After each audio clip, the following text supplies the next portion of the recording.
Então, esse aqui é o Marshall Rosenberg, é um psicólogo dos Estados Unidos, que foi quem criou a comunicação não violenta. Isso daqui é a capa do livro, né? Desse livro que o principal livro dele, que tem traduzido para o português. Se vocês têm interesse em aprofundar o assunto, a gente sugere começar por esse livro aí, né?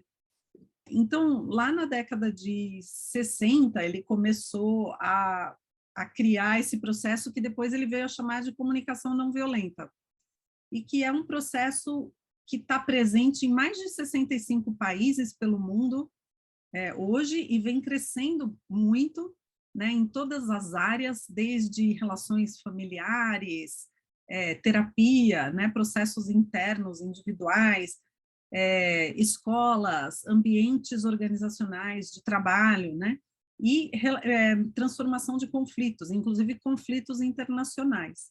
Então, é um processo que é muito abrangente, que vai desde esse escopo interno, né, nessa área, como que eu lido comigo mesma, né, intrapessoal, né, e interpessoal, eu e as outras pessoas à minha volta, e também coletivo e sistêmico, como que a nossa sociedade, os nossos sistemas, as estruturas onde a gente está inserido socialmente, como é que elas contribuem ou não para uma sociedade onde existe violência ou não, né? Então, é tudo isso que ele começou a investigar, como é que alguns grupos, algumas pessoas, algumas sociedades se alegram com a violência entre as pessoas e como outros grupos ou pessoas não, né? E eu estou falando isso até pensando assim, talvez a gente pense, não, mas eu não gosto de violência, eu não sei o quê. E aí a gente pensa, por exemplo, várias pessoas assistem séries aqui, né, de TV.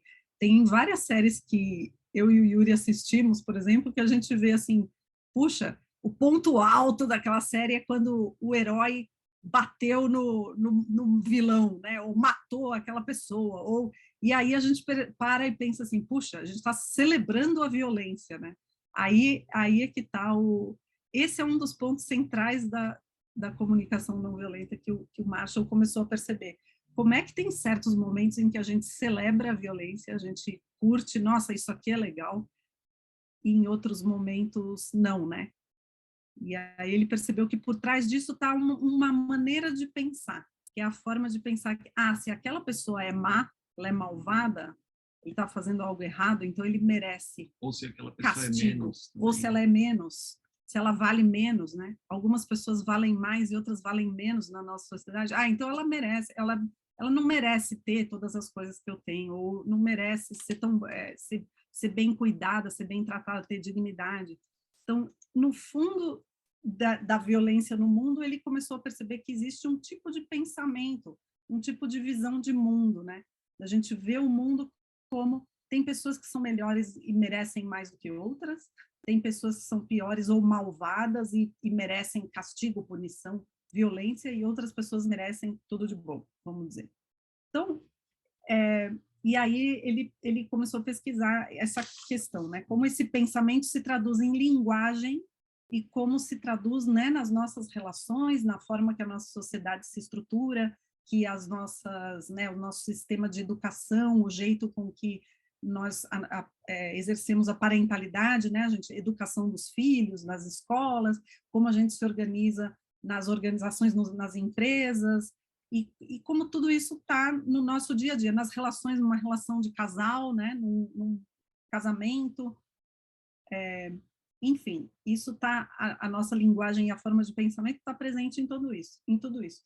E aí ele desenvolveu esse processo que ele chamou de comunicação não violenta, como uma forma de tentar transformar, então, esses sistemas, sistemas de imposição, de dominação, de opressão, em sistemas de parceria, de apoio, de sistemas mais humanos, né, de cooperação, onde começa a considerar todos os seres humanos como importantes, né, todas as pessoas numa determinada situação,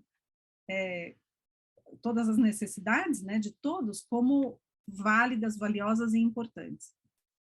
Então, aqui assim, estou dando uma pincelada geral no assunto, E esse nome, comunicação não violenta, né, ele escolheu esse nome por causa dos movimentos de não violência do mundo, se inspirando, por exemplo, no Gandhi, no Martin Luther King, que são ícones da não violência, né, da resistência não violenta, da transformação de conflitos de maneira que use outras estratégias, outras formas que não a violência para transformar realidades, para transformar situações. Então, por isso que é esse nome, comunicação não violenta. E, na verdade, não tem nada a ver com falar bonitinho, com ser simpático, com ser bonzinho, né, com ser gentil. Então, aí que a gente já desfaz, às vezes, o nome, né, comunicação não violenta, às vezes é o entendido como, puxa, então agora eu preciso me reprimir, eu preciso me segurar, não posso falar o que eu penso porque vai ser violento. Então, não tem nada a ver com isso, esse processo. A gente vai experimentar aqui, vocês vão, a gente vai aprofundar um pouco mais nisso. Então, diferente do que muitas vezes chega nas pessoas de imaginando o que seria comunicação não violenta, as pessoas imaginam que é uma técnica ou é uma forma de falar, como a Sandra estava falando, ou alguma coisa que se relaciona com ser mais ameno, ou simpático, ou agradável. Não tem nada a ver com isso e tem a ver com uma profunda humanização da, da forma que nós estamos percebendo as situações e a construção de entendimento, de empatia, de conexão nas situações para que se possa falar, inclusive, sobre temáticas muito desafiadoras e difíceis e sustentar a conversa. Então, antes de poder fazer isso, a comunicação, qualquer comunicação nossa, ela parte de um modelo de pensamento, ela parte de uma forma de ver o mundo, de ver a mim mesmo, aos outros, e a comunicação não violenta, ela é fundamentalmente um processo que apoia a transformação desse olhar, a transformação dessa percepção que eu tenho de mim, do outro, das situações.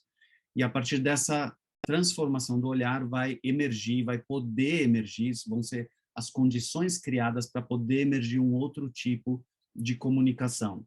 E vão ser possíveis construções de pontes, de conexões, que antes talvez não eram possíveis sem ter esse olhar. É literalmente como colocar outras lentes e enxergar outras coisas ou mais coisas daquilo que a gente socialmente foi treinado a enxergar. Então, tem algo nisso também de descondicionar uma série de questões da nossa socialização, da maneira que a gente foi educado. Por isso, a característica do nosso curso, ela é uma característica muito laboratorial e prática.